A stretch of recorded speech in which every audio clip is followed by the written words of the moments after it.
This is Tasmania's historic Parliament House, and what happens in here the next few weeks is going to be of great interest to us Tasmanians, but also, I would argue, should be of some interest to people across the democratic world, because while all politics is local, and there are local factors here of course, actually there are global trends at play as well.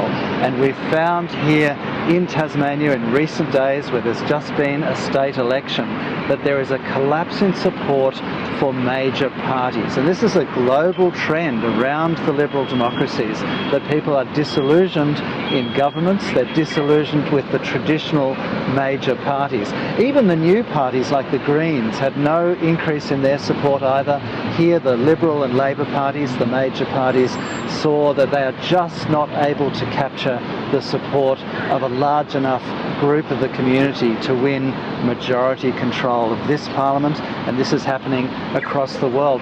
Why is this happening? People are very disillusioned with their leaders everywhere in the world at the moment, that leaders don't seem to be able to articulate solutions to problems. We have a rapidly changing global economy, our societies seem to be changing, life seems to be getting harder, not easier, for the first time in generations. And so people are demanding more, and they're not getting what they're asking for. So not just are political parties unpopular, but political parties are not attracting members anymore. They have collapsing membership bases, so the memberships of the major parties are no longer representative of the general community, and that's a real problem in a democracy.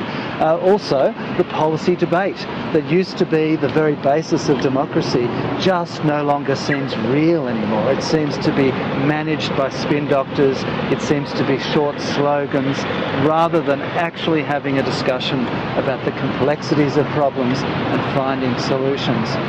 Now here in Tasmania, at the recent election, there were lots of local issues, and I won't go into all of those, but what happened here is what's happening in lots of other democracies, and that is, with the major party support dropping, there are more and more independent members of parliament being elected.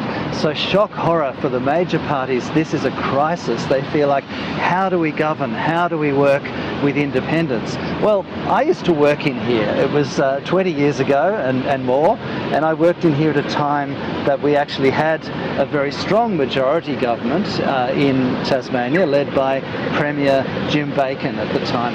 But in the upper house, we had lots of independents we had to deal with. So there are two houses of parliament here. The government is formed in the lower house, but in the upper house, Tasmania has a system of independent members representing single-member electorates in the upper house. This is quite unique in Australia, and what it tends to lead to is lots of independents in the upper house. So we found in the time I worked here that every piece of legislation needed to be worked through with a whole lot of independents.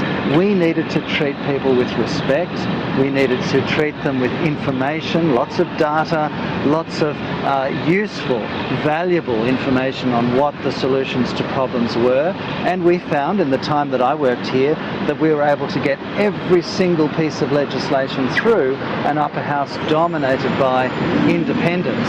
So it seems to me that there might be a lesson in that for future governments, that maybe we won't see the traditional big parties dominating parliaments in the future, but maybe they're going to have to learn more to work with the independents and actually with the general community, take the community into their trust, share information with them, share the ideas and the potential solutions that experts and others bring forward, have policy debate.